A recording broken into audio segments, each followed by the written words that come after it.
Bem-vindo, bom dia, bom sábado. Ficamos felizes, contentes por nos ter escolhido para estar connosco em mais um sábado de louvor e de adoração ao nosso Criador, ao nosso Redentor, ao nosso Salvador. E estamos felizes também por podermos estar aqui juntos a partilhar consigo um pouquinho daquilo que foi o estudo e a análise e em particular também a recordação e o reafirmar das promessas que temos da parte de Deus na sua palavra e na sua escritura. Estou aqui eu e está aqui o Manuel. Olá, bom sábado, bom dia.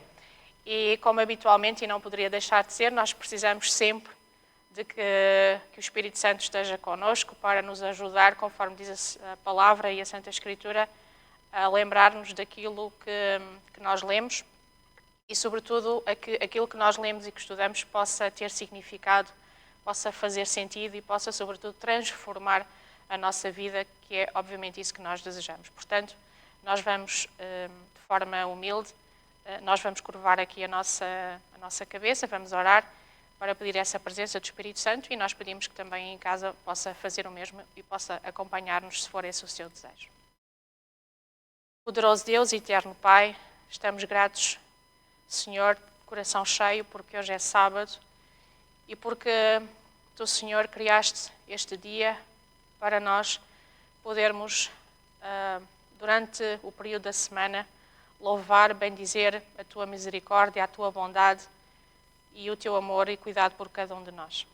Obrigada, Senhor, porque Te fazes presente na nossa vida e porque através das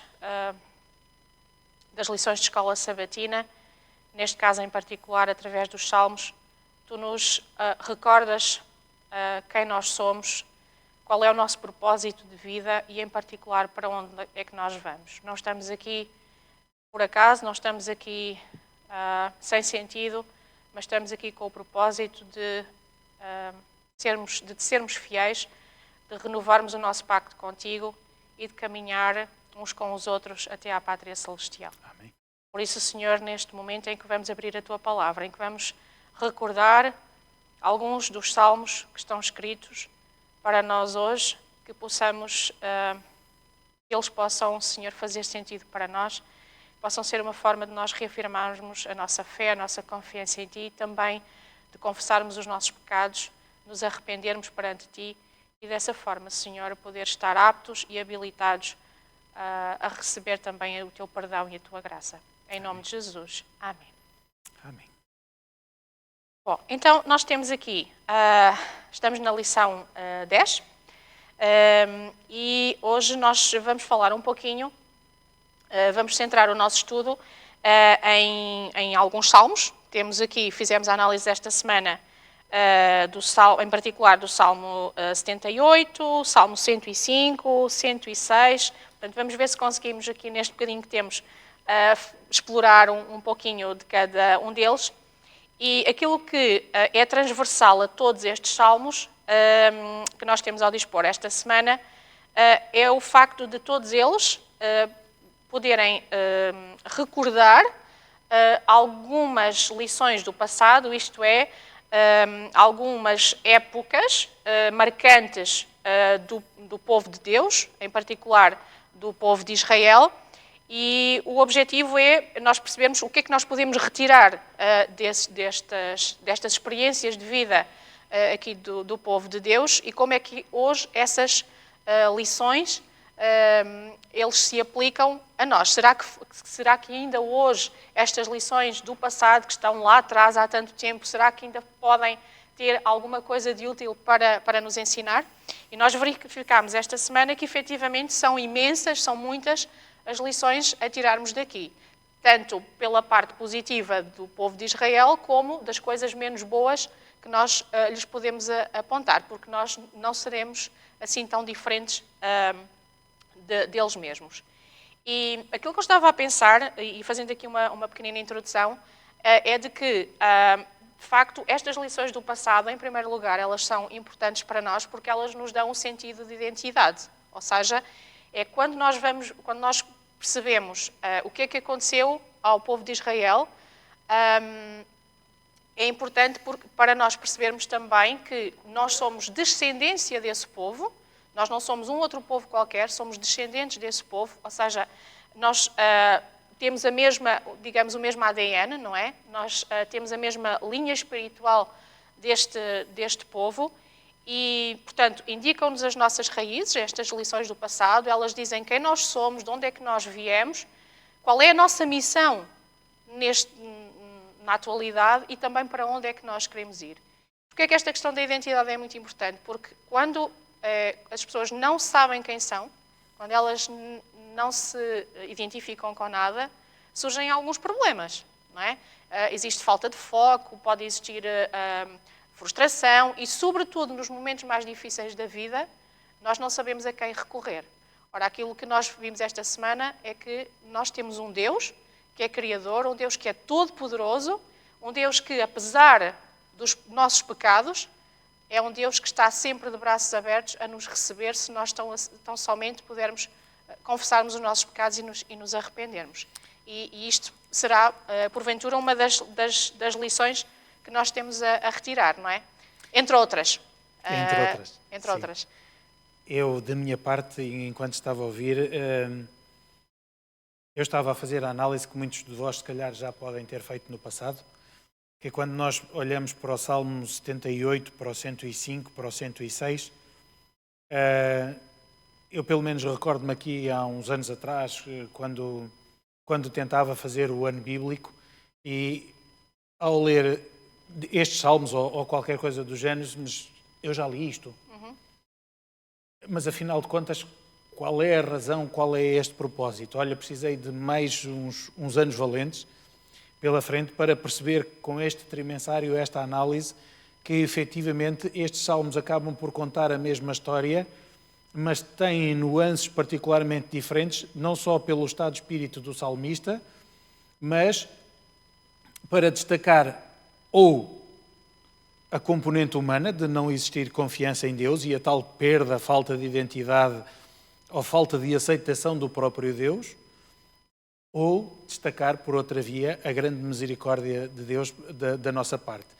E esta semana foi aquilo que me deliciou um pouco. Na semana passada estive aqui com o Mariano a falar acerca da intervenção de Deus e esta semana contigo nós continuamos a ver esta mesma intervenção em momentos muito específicos da história e é feita uma análise destes salmos que aqui nos diz que são da história da salvação ou meramente salmos históricos, mas que encerram verdades que todos nós já conhecemos e que podemos ler noutras partes da Bíblia acerca disto que aconteceu, mas aqui está escrito de uma forma poética, era cantado, ou seja, tinha a musicalidade de fundo que permitia a fixação ou a interiorização da mensagem de uma forma diferente.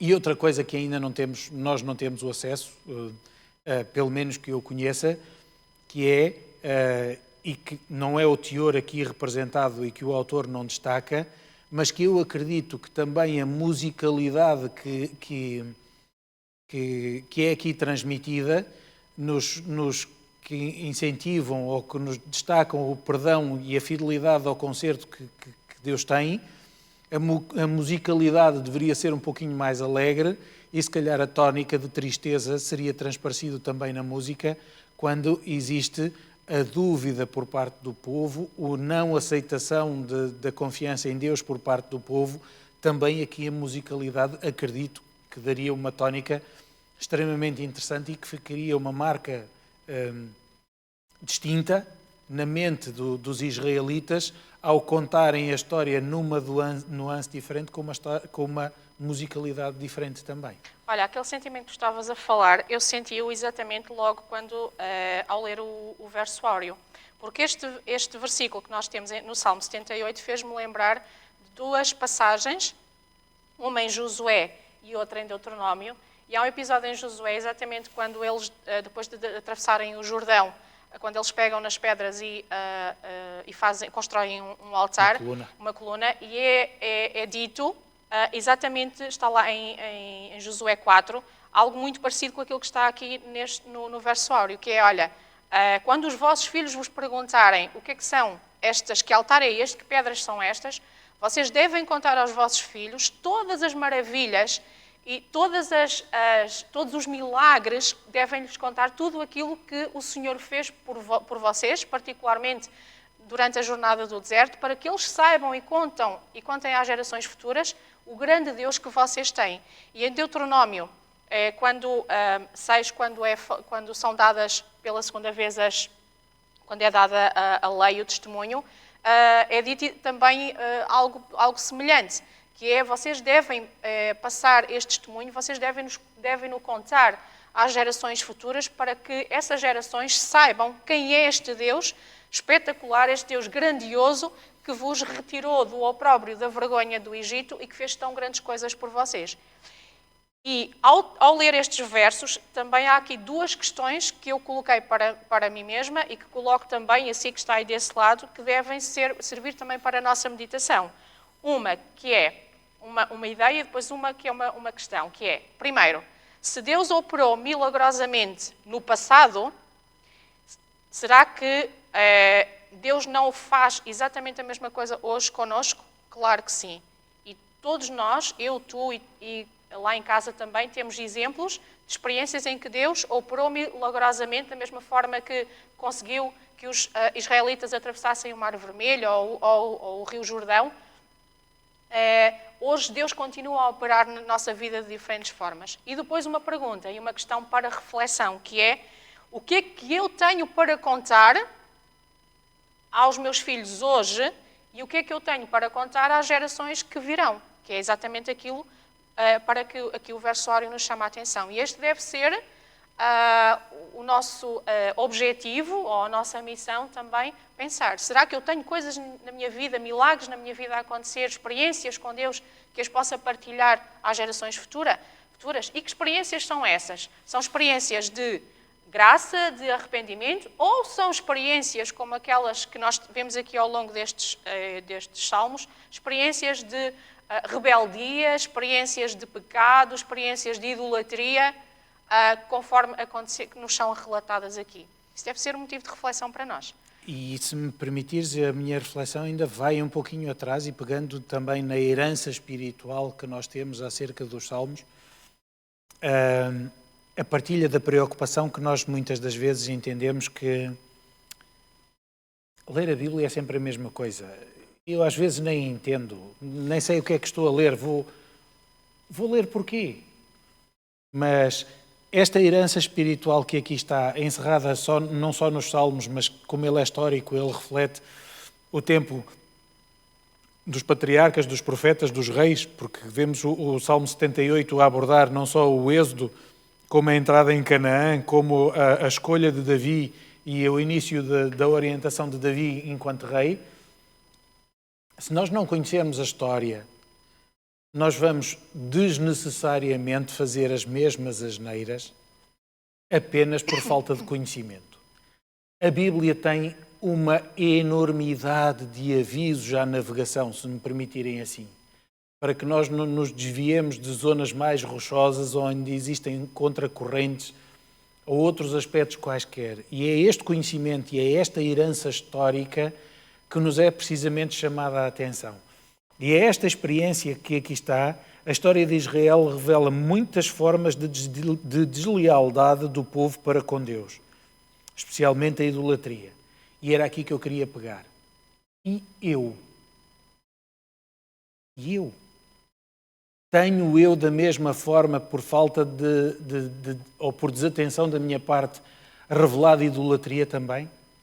Tenho sido eu ingrato para com este Deus que já me proporcionou tanta coisa e no primeiro teste, que é o que, no fundo, a lição esta semana nos fala do teste que foi feito ao povo de Israel, eu venho só com queixinhas e só com satisfação do meu interesse pessoal e não tenho nada de jeito para devolver? Que aprendizagem foi esta que foi feita? Ou que não foi feita e que me permite dar exatamente a mesma cabeçada que os israelitas deram naquele momento? Estes avisos são avisos que têm única e exclusivamente um propósito.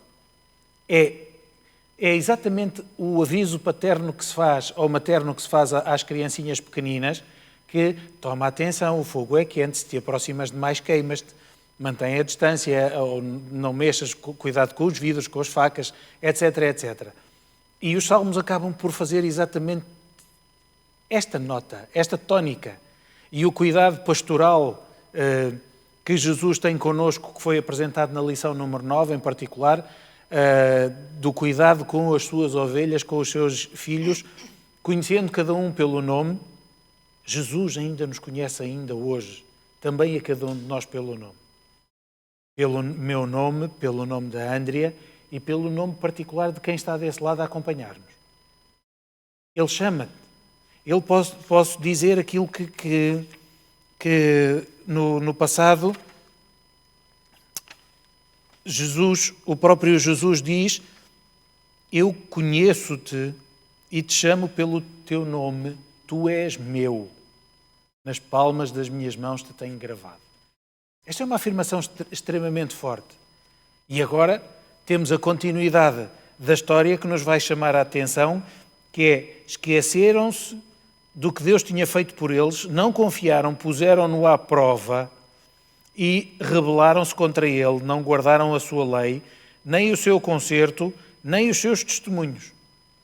E isto é qualquer coisa de extraordinário, que é aquele lema e aquele provérbio português, se calhar internacional, que diz: só nos lembramos de Santa Bárbara quando troveja. Quando estamos muito aflitinhos, lembramos de Deus. Quando estamos mais ou menos aflitos, resmungamos contra Deus. Quando estamos bem, nem sequer nos lembramos que Ele existe. Verdade. Sim, porque este Salmo 78, é isso é que nos pode fazer aqui alguma confusão, é como é que este povo, que era o povo escolhido por Deus, o povo com quem Deus fez uma aliança através de Jacó, porque neste Salmo 78 fala-nos aqui exatamente de três grandes épocas, digamos assim, em que fala sobre a aliança que Deus faz com Jacó, com aquele a quem ele muda o nome para Israel. Depois fala aqui um bocadinho sobre Efraim também, e é importante porque Efraim ele era filho de José, juntamente com Manassés, e apesar de ser Manassés o primogénito, na verdade é Efraim que recebe aqui a bênção eu disse errado, ele sim, era filho de José, mas recebe a bênção de Jacó, ou seja, Jacó acaba como que o adotar, e sobre ele recai uma bênção importante, porque também a ele é feita esta promessa de que seria uma grande nação, e tanto assim é que ele, se nós pensarmos na forma como as tribos estavam distribuídas, acampadas à volta do tabernáculo, há ali um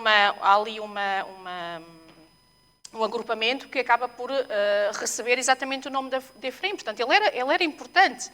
Esta tribo era importante e mais tarde nós sabemos até que ele passa a designar o próprio reino, o reino do norte, o reino de Israel. Mas a verdade é que é isso que a lição nos tenta chamar a atenção. Como é que é possível que este povo, com quem Deus faz este pacto especial, que é chamado para ser um povo especial, num sítio especial, para testemunhar acerca do grande Deus. Como é que este povo se acaba por contaminar, se deixar contaminar, entregar à idolatria e ser tão mau que é preciso Deus permitir que castigos venham sobre este povo para que ele caia em si, se arrependa e perceba que, afinal, Deus é de facto aquele único que os pode salvar. E tu estavas a dizer, e bem que a lição adverte exatamente para isso, que antes de nós nos tornarmos excessivamente críticos em relação àquilo que este povo fez, devemos olhar para nós próprios e perceber se nós estamos a fazer exatamente isto. Será que o facto de eu ter esta linhagem espiritual no meu ADN, será que isso me confere aqui alguma vaidade, alguma altivez, e eu acho que então posso fazer tudo e mais alguma coisa? Até que ponto isso não impede que eu reconheça um bocadinho como eram depois os fariseus, não é? Não, então eu sou da linhagem de Abraão, portanto, eu não preciso de fazer mais nada. E é isto que a lição aqui nos adverte. Nós não somos melhores, certamente não somos melhores do que este povo de Israel no passado. E por isso só temos é que nos voltar para Deus. Se me permitires fazer esta observação, é assim, nós não somos melhores, mas com o conhecimento que temos a obrigação disso. Sim. É aquilo que está-nos aqui a ser transmitido. Que é, ainda que tu não sejas, tens a obrigação, porque tu tens os exemplos das falhas dos anteriores para que não cometas a mesma coisa. E aqui, não sei, eu às vezes o exemplo que me ocorre dos israelitas aqui, quando eles fazem esta exigência que é abordada de várias formas aqui nos Salmos, será que Deus é capaz de nos colocar uma mesa farta e nos dar carne? Porque andamos aqui já uma carrada de dias só a comer maná. Eles não tinham visto as 10 pragas no Egito? Eles não tinham feito a travessia do Mar Vermelho? Eles não desfrutavam diariamente da sombra por aquela nuvem que ia rodando para que o sol não os escaldasse no deserto e que à noite se colocava sobre o tabernáculo como coluna de fogo que aquecia aquele povo diariamente e mantinha também afastado do acampamento as feras do deserto? E colocam em causa, fazem o ultraje. Parece às vezes aquela conversa de miúdos mimados ou de miúdos adolescentes, quando se desafiam uns aos outros: não és homem, não és nada, não consegues demonstrar se não fizeres isto. Parecemos nós, e agora saltando para nós, não parecemos nós às vezes miúdos birrentos, quando estamos a colocar exigências para com Deus, que se calhar não nos fazem falta e nos estamos a esquecer daquilo que Deus já fez por nós? Foi a preocupação com que eu fiquei ao pegar e ao olhar para a lição esta semana, foi esta mesma. Não estarei eu a fazer uma figura de birrinha, de menino mimado, quando tenho esta tipologia de atitudes que depois foi severamente castigada. Temos aqui a decisão da murmuração e depois o castigo, e falamos da revolta de Datã e de Abirão e a questão do bezerro de ouro. Qual é a nossa responsabilidade aqui? Volto a esta questão. Todos estes salmos que são históricos e toda esta historicidade que nós vimos, percebemos a parte brutal no Salmo 105, que relata a mesma história sem relevar tanto os erros, porque está a dar testemunho mais elevado do comportamento dos dirigentes que não se rebelaram e que foram obedientes. E a gente normalmente fala da paciência de Jó, mas paciência de Moisés, Josué, ok, todos. É qualquer coisa de ter em consideração. E isto já para não falar, acima de tudo, a paciência que Deus tem connosco. Sim, e estavas a dizer, enquanto no Salmo 105, a estrutura deste Salmo nos permite perceber exatamente os grandes feitos, os grandes milagres, o grande cuidado que Deus, como um Pai terno e amoroso, prestou para com este povo, não é? E tu enunciaste aí alguns exemplos disso mesmo. Não apenas quando é feita a promessa da aliança, mas depois no cuidado do maná. Eles revoltam-se e Deus pacientemente querem carne. Ok, tudo bem, então eu vou atender ao vosso pedido. Na coluna na nuvem e na coluna de fogo também, com que Deus sempre os protegia, nos mostra realmente como Deus é um Pai amoroso. Mas este amor, este cuidado, este carinho, esta preocupação de Deus contrasta no Salmo 106 com esta rebeldia, não é? E com este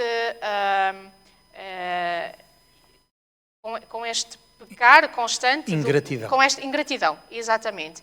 E eu acho que nós conseguimos perceber exatamente um bocadinho isso quando alguns de nós, enquanto pais ou no exercício das nossas profissões, sentimos também esta ingratidão, quando nós fazemos tudo e mais alguma coisa e quando as pessoas são ingratas connosco. E às vezes, de facto, não imaginam o sacrifício que nós fazemos para conseguirmos dar ou proporcionar as condições aos nossos filhos ou noutras circunstâncias quaisquer. E isto é o que nós devemos efetivamente aqui pensar, que é esta bondade, esta graça, esta paciência de Deus, que nós sabemos que culmina na sua morte.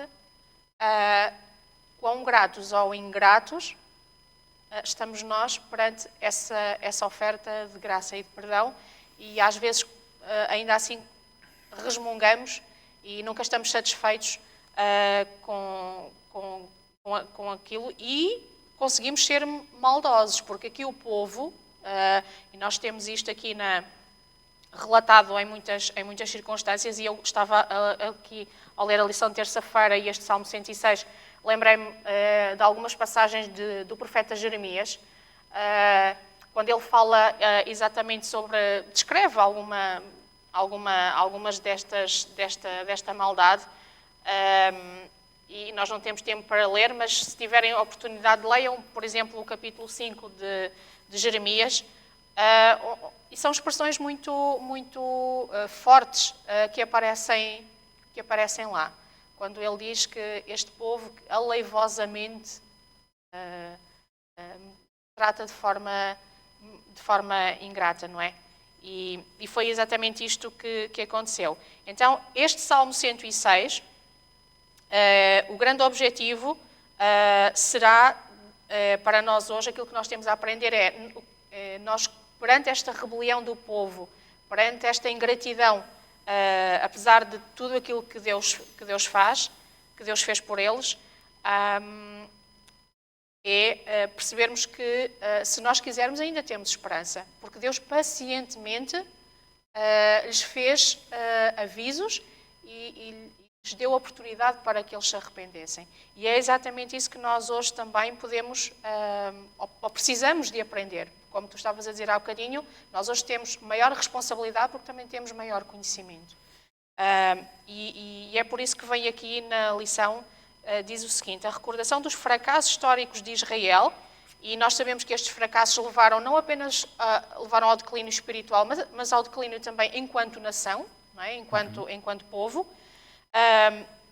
A recordação dos fracassos históricos de Israel é parte integrante da confissão que o povo fez dos seus pecados e do seu reconhecimento de que não eram melhores do que os seus antepassados.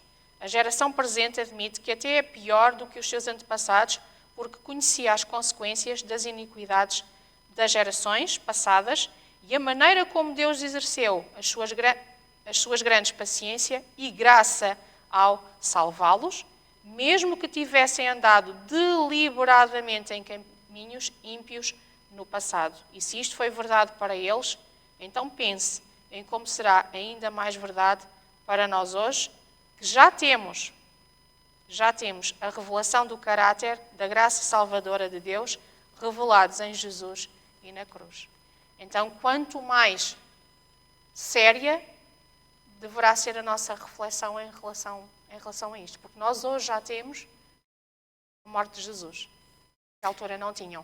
Ainda que eles tivessem todos os símbolos que apontassem para tal. E a questão que aqui nós conseguimos encontrar neste paradoxo entre o Salmo 105 e o Salmo 106, voltando àquilo que a Andrea já fez referência, é outra vez isto. No Salmo 105, a fidelidade, a misericórdia e a longanimidade de Deus demonstrada, que quando o povo lhe é fiel, ele perdoa, ele busca, ele reconstrói, ele reposiciona.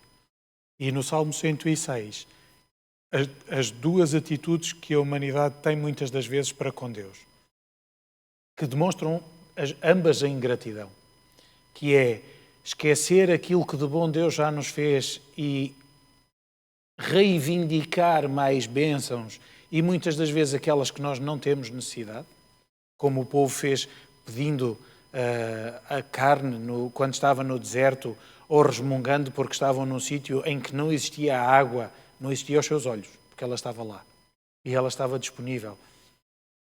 Ou quando Moisés se ausenta, esquecem-se da fidelidade que Deus tinha tido para com eles e instam o Arão a fazer um bezerro. São estas as atitudes que, ou de resmunguice para com Deus, ou abandono porque eu agora estou bem e eu não preciso das suas bênçãos, e é, digamos, uma prostituição que acontece porque acabamos por adorar outros deuses ou adorar outras coisas em substituição do verdadeiro Deus. E este é o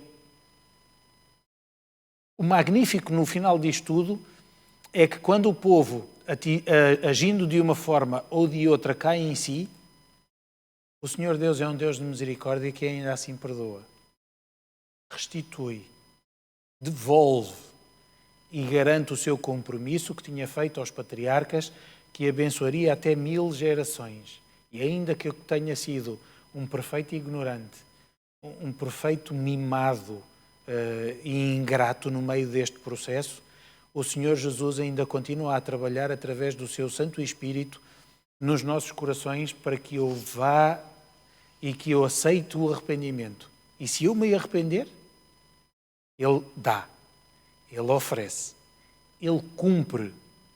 Não porque eu mereça, mas como é dito aqui nos Salmos, Ele cumpre por amor do seu nome. Pelo compromisso que Ele assumiu na aliança com os patriarcas. E então Ele cumpre. Desde que eu faça o mínimo da aceitação de tentativa de reaproximação para com o próprio Deus. Olha, nós temos que avançar e na lição de quarta-feira vem aqui um episódio, relato no Salmo, está concentrado no Salmo 80. Uhum. O Salmo 80 acaba por ser aqui um pedido por restauração. E este Salmo 80 fez-me necessariamente ir a um outro capítulo, em outro livro, se calhar, provavelmente a ti também, mas fez-me necessariamente ir pensar em dois capítulos ou 2 episódios também. Estão relacionados. Isaías 5, quando fala aqui da parábola da vinha, e também em João 15, que também fala sobre a verdadeira videira, em quem nós temos que estar centrados ou agarrados. E efetivamente aqui, neste Salmo 80, falam-nos aqui de uma vinha, mas de uma vinha que é infértil. É uma vinha que não produz bom fruto. E nós sabemos quem é o Deus, quem é o vinhateiro, por assim dizer. Nós sabemos que Deus é o dono desta vinha e Deus fez tudo aquilo que foi possível e continua a fazer tudo o que é possível para que estas uvas fossem de qualidade. Mas a verdade é que essas uvas, elas aparecem lá em Isaías dizendo que estas uvas, elas são bravas, não prestam. Mas há lá uma expressão que vai ao encontro daquilo que tu disseste também há bocadinho. Há lá uma expressão que eu acho espetacular, que é a minha vinha. Deus é a minha vinha, é a minha propriedade, são meus. Ou seja, isto leva-nos aqui a acreditar e a ter consciência de que Deus tem orgulho da sua criação. Deus tem orgulho no homem. E é exatamente porque tem orgulho que Deus quer restabelecer e Deus quer restaurar aquilo que havia sido estragado e que havia sido corrompido. Porque ele nos ama, não é?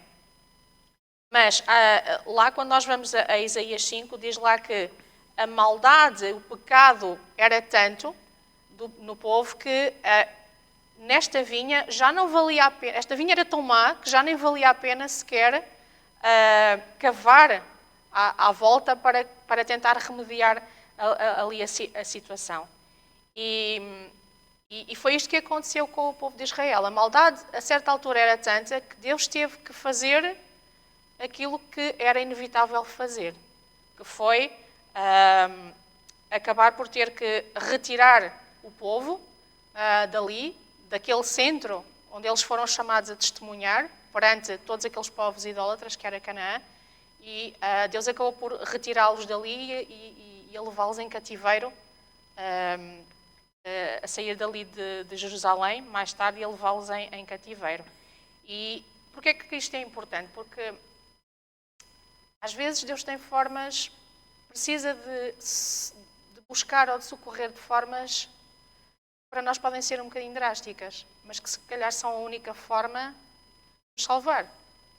Porque se calhar já não vale a pena ir lá cavar mas diz nessa com parábola, algumas ferramentas para salvar a vinha. Às vezes é preciso cortar o mal pela raiz. Aqui nesta parábola da vinha existem dois aspectos que efetivamente também aqui nós vemos nos Salmos e nos todos os outros textos de apoio que nós podemos ter na versão do cuidado de Deus com esta vinha, que quando alguma não produz, é retirada e é colocada uma nova no seu lugar. O espaço da vinha é o mesmo, mas há algumas que se não estão a ser produzidas, algumas em que há esperança são podadas, é escavado o terreno, etc., para que produza. Mas há outras em que o agricultor percebe que aquela nunca vai dar, ou porque já secou de todo, morreu até à raiz, ou porque é uma vinha, é uma videira vaidosa que só produz folha, mas nada de fruto. E essa é retirada também. Ou é enxertada. Ou é enxertada. Mas aqui nesta questão da vinha, eu ainda vou pegar na outra vertente e muito rapidamente, porque nós não temos muito tempo, que é a parte de Isaías 53 e aquilo que nós lemos no Desejado de Todas as Nações, que Jesus, a raiz de uma terra seca, o renovo, que, dado ser uma terra seca em que era suposto não ser produzido nada de jeito, esta videira que aqui vai nascendo provoca uma grande inveja. E os homens da terra, como o Desejado de Todas as Nações, fazem todos os possíveis para destruí-la, pisá-la, calcá-la, e que ela, pelo seu fruto, ou pela sua presença, ou pela sua imagem verdejante, deixe de causar um exemplo que lhes demonstra a sua falta de produção de frutos ou a sua falta de ligação para com Deus. E aqui esta imagem é espetacular, porque diz-nos que o Senhor da vinha não perde de vista esta mesma videira. Vai lá e, aparentemente destruída, pega-a, retira-a do solo e planta-a do outro lado do muro.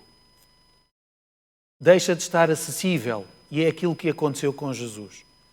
Depois dele ter sido maltratado pelos nossos pecados, dele ter suportado as nossas iniquidades, aquilo que o Pai faz é, depois dele ressuscitar, ele coloca-o do outro lado do muro, ou seja, em local que não está acessível, para que mais novamente seja maltratado. Mas depois de devidamente tratado, curado e restabelecido, os seus ramos passam por cima do muro e novamente os seus frutos estão disponíveis para que quem está ou quem passa do outro lado, naquele campo anterior da vinha, possa colher estes mesmos frutos. E esta foi uma imagem que, quando eu estava a ler, foi espetacular. Porque é isto que acontece hoje. Jesus está em lugar que nos é inacessível. Nós não o podemos maltratar agora. Podemos maltratar os nossos irmãos, aqueles ramos que estão por cima do muro. Podemos fazê-lo. Mas a Jesus já está numa posição em que nós não o podemos maltratar. Mas se nós pretendemos ser esses ramos, aquilo que aqui nos está a dizer também é que temos que nos manter ligados à fonte, para que no nosso interior corra esta mesma seiva, esta mesma vida, esta mesma água da vida que provém de Jesus e que nos alimenta e que nós possamos dar fruto. Então, estas mesmas duas imagens, em que o Senhor da vinha continua a ser o Pai, okay? O cuidado com as videiras individualmente plantadas na terra, na fonte que é Jesus Cristo, ou Jesus Cristo como uma videira que foi maltratada, que foi removida daqui e plantada do outro lado do muro. e que nós não somos mais as videiras, mas sim as vides, que estamos ligadas a este. A imagem continua a ser estrondosa e continua a demonstrar um cuidado fantástico por parte deste senhor da vinha, que diz-nos aqui que não analisa as razões para o juízo divino.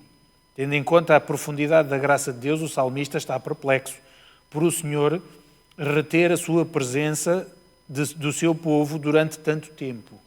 E aqui sim, este povo que foi retido durante tanto tempo, porque parece ao povo, mas era o tempo necessário para que a vinha fosse renovada, para que a videira fosse enxertada, com ramos que pudessem vir a dar fruto.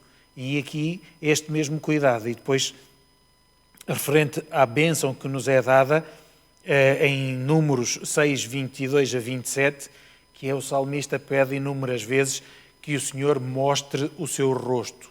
Sim, deixa-me só dizer que quando eu estava a ler aqui estes versos, que são, lá está, muito similares, porque a Bíblia é mesmo isso, a Bíblia, ela complementa-se, não é? E me fez pensar que, ok, sim, eu peco, eu posso errar, da mesma forma que o povo de Israel no passado o fez, e são inúmeros os pecados que nós poderíamos aqui apontar, os males, digamos, as coisas que acabam por afetar o sucesso de uma vinha, e eram muitas, de facto, aquelas que o povo de Israel tinha, e não são menores as nossas, certamente, mas aquilo que o Salmo 80 aqui nos diz é que tem que haver da parte do povo, o mesmo é dizer, tem que haver da nossa parte um desejo de sermos restaurados. Porque a própria forma como o Salmo está escrito diz-nos isso exatamente. Porque há aqui há um refrão, é uma espécie de um refrão, aqui há alguns versos que são repetidos 3 vezes, por exemplo, o verso 3, o verso 7 e o verso 19, há aqui um apelo progressivo que inicia ó Deus, no versículo 3, mas depois no versículo 7 já diz ó Deus dos exércitos, depois no versículo 19 já diz Senhor Deus dos exércitos. Ou seja, eu reconheço que realmente se eu quero ser transformado, eu tenho que reconhecer Deus como o único que pode efetivamente permitir e fazer essa mudança, essa alteração na minha vida. Mas eu tenho que crer.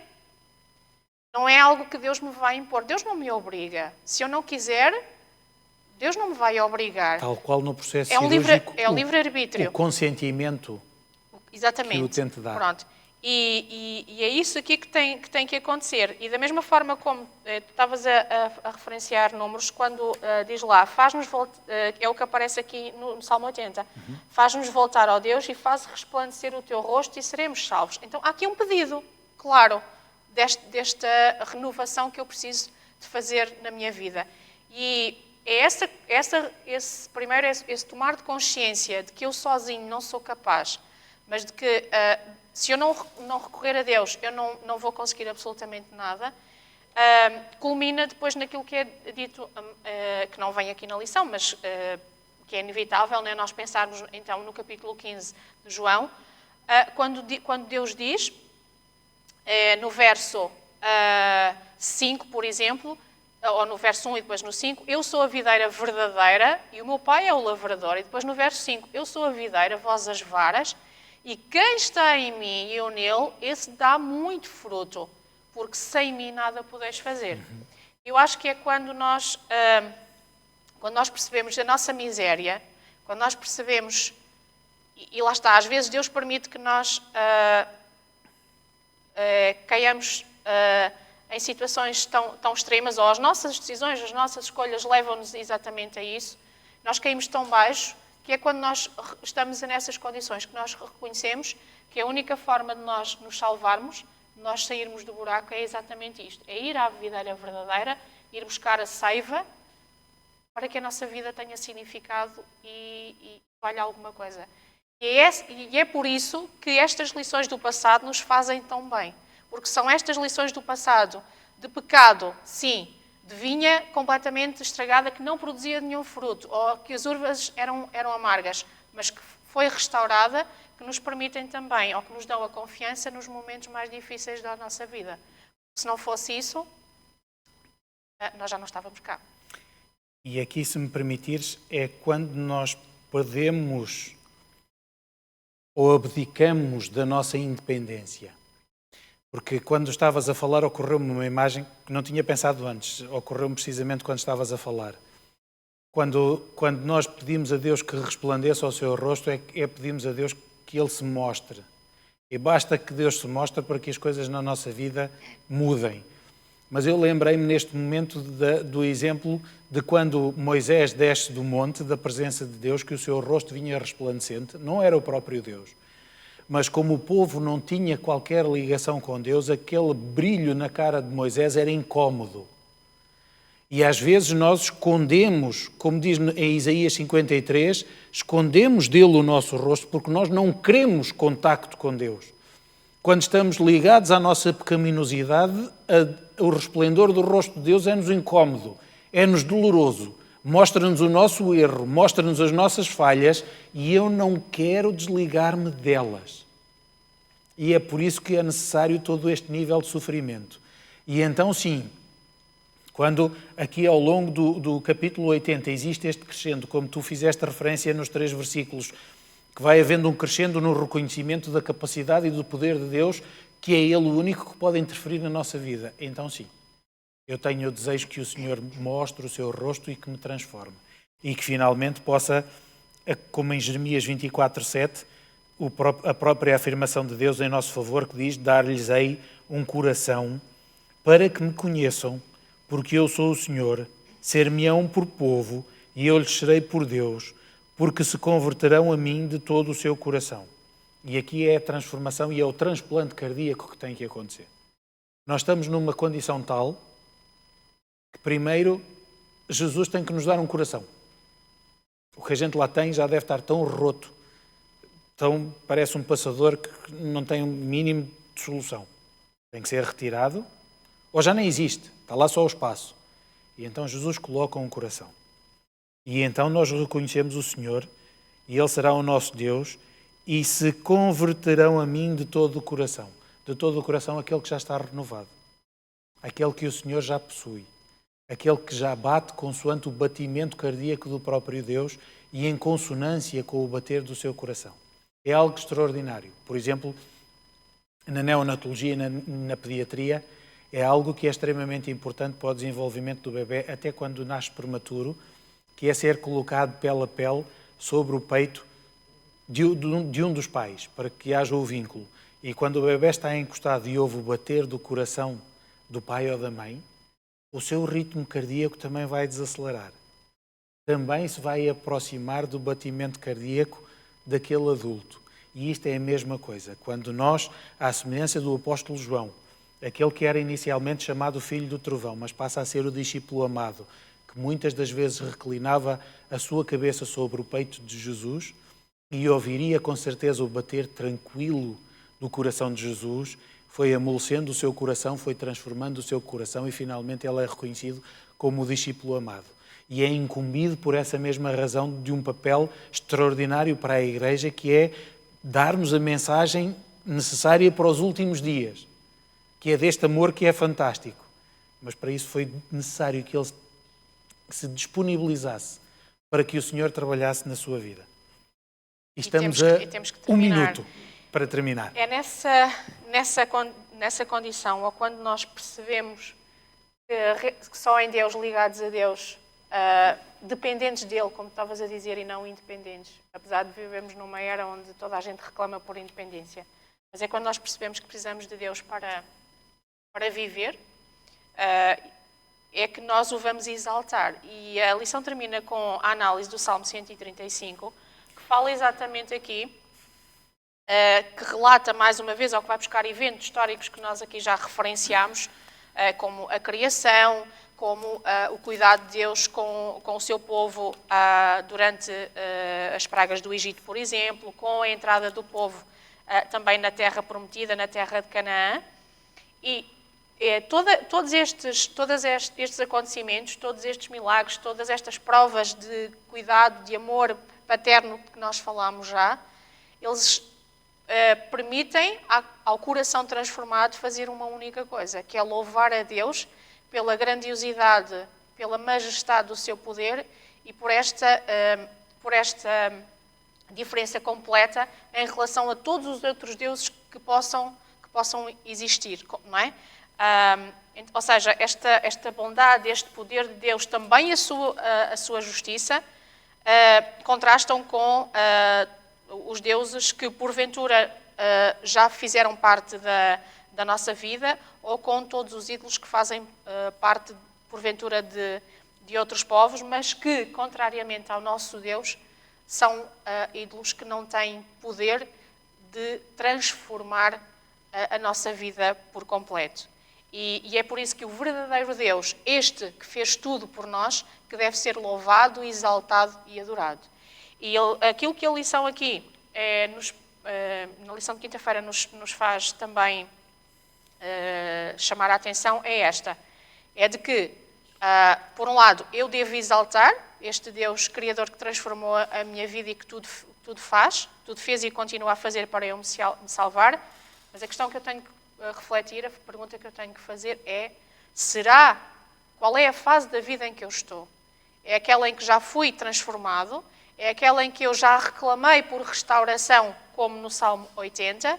Já estou na fase em que já louvo a Deus e exalto a Deus por aquilo que Ele fez por mim? Ou estou na fase em que ainda tenho ídolos na minha vida pessoal que não me permitem depender da videira, que não me permitem reconhecer quão fraco e quão mau eu estou na minha vida e, portanto, reconhecer a necessidade deste Deus na minha vida e, por isso, estar disponível para louvar e para o exaltar. Em qual das situações, em qual das circunstâncias é que eu estou? Do lado do verdadeiro Deus? Ou será que eu ainda tenho ídolos a preencher a minha vida? Fica a reflexão. E fica a reflexão e é a barreira, e o Salmo 135 faz esta divisão. E faz uma divisão de forma brutal também. Que é, ou eu reconheço Deus como Criador e como o produtor de todos estes feitos do passado em nosso favor, ou eu sou o produtor de ídolos. Sim, o Salmo diz-nos que não é eu adquiro ídolos. Não. Eu produzo-os. Mas quando formos confrontados com Deus, ficaremos como os ídolos, em silêncio, mudos e sem visão. E é este paradoxo que a lição quer aqui encerrar, que é, se eu reconhecer Deus com as histórias daqueles que aconteceram com os outros no passado, com as evidências que já aconteceram comigo também e que eu sei dos feitos que Deus já teve na minha vida e na vida das pessoas que me são próximas. E se eu o reconheço, então, eu não estarei mudo. Eu louvá-lo-ei, eu o reconhecerei, eu testemunharei em favor do seu nome. Ou se eu, por outro lado, deixo de o reconhecer desta forma e produzo para mim ídolos, quando o Senhor mostrar a sua face, eu não serei capaz de dizer nada que abone em meu favor e permanecerei em silêncio e juntamente com os meus ídolos eu serei destruído. E para finalizar, porque já avançámos um pouquinho na hora... Eu terminaria com o apelo de sexta-feira, que é, não sei se era isso que tu ias dizer, que é o apelo que nos é feito aqui nesta lição, é de que, para que nós não nos esqueçamos daquilo que Deus fez pelo seu povo e continua a fazer por nós hoje, nós deveríamos, em relação ao Salmo 105 e em relação ao 106, deveríamos, exatamente para podermos avançar até à Canaã celestial, porque de facto a vida não é fácil aqui, mas temos um Deus que tudo fez milagrosamente e continua a fazer. Então, nós, para não nos esquecermos disso, nós deveríamos, pelo menos uma vez por semana, ler os Salmos 105 e o Salmo 106 para permanecermos confiantes nas promessas que temos da parte de Deus. E seria então, com esse apelo que eu terminaria. E então, preparando-nos para curvar as nossas cabeças para terminar em oração, ficaríamos então com a outra frase que nos diz: nada temos a temer quanto ao futuro, a menos que nos esqueçamos da maneira em que o Senhor nos tem guiado e o seu ensino na nossa história passada. Vamos curvar as nossas cabeças para terminar. Querido e bom Deus que nos altos céus habitas, muito, muito obrigado pelos exemplos da tua fidelidade, que apesar da nossa ingratidão e apesar da nossa traição a ti, tu, Senhor, te mantens disponível e a aguardar que nós reconhecemos a nossa miséria e que tenhamos o desejo de que tu, Senhor, transformes a nossa vida. Que tu, Senhor, retires o nosso coração de pedra e que nos coloques um coração de carne, um coração segundo o teu próprio desejo, para que nós possamos ser transformados e para que dessa forma, ligados à verdadeira videira, nós consigamos produzir o fruto que dê o reconhecimento da soberania de Deus a todo este mundo que nos rodeia e que faça reconhecer o amor que tu, Senhor, tens dispensado e seja restituída à imagem de Deus nesta terra. É isto que eu te peço e desde já te agradeço, em nome de Jesus. Amém. Um bom sábado, não saiam daí e acompanhem o programa que se vai seguir.